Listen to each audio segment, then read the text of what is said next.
তো নমস্কার বন্ধুরা, ওয়েলকাম টু ইউনিক স্পোর্টস। আবারও একটা নতুন ভিডিও নিয়ে চলে এসেছি। তো বন্ধুরা, আজকের এই ভিডিওতে বেশ কিছু গুরুত্বপূর্ণ আপডেট জানানোর আছে।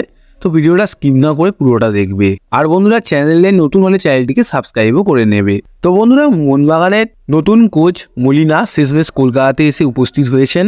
আর তার সাথে রয়েছে আরও দুজন সাপোর্টিং স্টাফ। মোটামুটি 3জন তারা মোহনবাগান ক্যাম্পে যুক্ত হয়ে গেছেন আজকে থেকে। তো বন্ধুরা, মলিনা যখন কলকাতাতে এসে উপস্থিত হয়েছিলেন তখন অনেক সমর্থকরা মলিনাকে আহ্বান করার জন্য উপস্থিত ছিলেন এবং চিয়ার আপ করছিলেন। আর সেটা দেখে মলিনার খুবই আনন্দও লেগেছে। তো বন্ধুরা, আজকে রাতেই আসতে চলেছে মোহনবাগানের সবচেয়ে দামি প্লেয়ার এবং আইএসএলের সবচেয়ে দামি প্লেয়ার, অর্থাৎ আমি বলতে চাইছি জেমি ম্যাকলারেনের কথা। ম্যাকলারেন আজকেই মোহনবাগান ক্যাম্পে এসে উপস্থিত হবেন রাত্রিবেলা। আর তিনি কখন আসবেন সেটাও জানা গেছে। তিনি রাত 10টার সময় কলকাতার এয়ারপোর্টে ল্যান্ড করবেন। আর বন্ধুরা, তোমরা কারা কারা তাকে দেখতে যাচ্ছ সেটা তোমরা কমেন্টে জানাও, কারণ আমি তো যেতে পারছি না।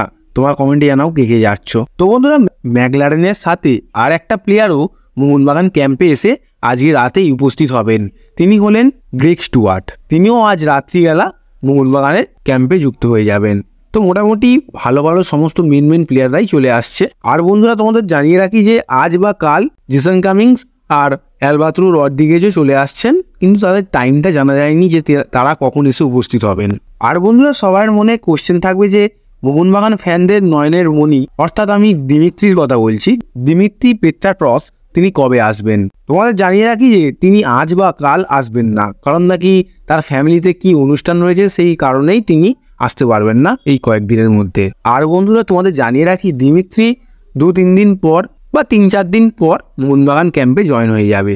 বন্ধুরা, তোমাদের জানিয়ে রাখি কালকে 29 তারিখ মোহনবাগান দিবস। তো কালকে মোহনবাগানের কোচ সমস্ত প্লেয়ারদের নিয়ে মাঠে প্র্যাকটিস করাতে নামবে। আর সেই প্র্যাকটিস সেশনটা তোমরা বিনামূল্যেই হয়তো দেখতে পাবে, যেটা জানা যাচ্ছে। আর টিকিট না কাটলেও তোমরা প্র্যাকটিস সেশনের মধ্যে প্রবেশ করতে পারবে। আর বন্ধুরা, যারা তোমরা যেতে চাও তারা আগে থেকেই চলে যেও, কারণ 9টা থেকে মনে হয় স্টার্ট হবে, যতদূর সম্ভব 9টা থেকেই স্টার্ট হবে।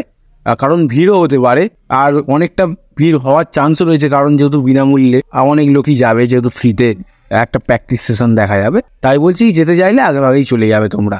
আর বন্ধুরা, তোমরা কারা কারা প্র্যাকটিস সেশনটা দেখতে যাচ্ছ তা তোমরা কমেন্টে জানাও। তো বন্ধুরা, পরবর্তী আপডেটটা মোহনবাগানের একটা দুর্দান্ত লেভেলের প্লেয়ার লিস্টন কোলাসোকে নিয়ে। তো বন্ধুরা, একটা রিউমার বাজারে খুবই ঘোরাফেরা করছে।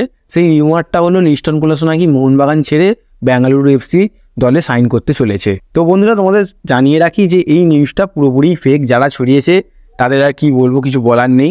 বন্ধুরা, এই নিউজটা মূলত ছড়িয়েছে লিস্টন কোলাসোর একটা পোস্ট থেকে। লিস্টন কোলাসোর একটা পোস্টে নিখিল পূজারি কমেন্ট করেছিল যে ওয়েলকাম ভাই বলে।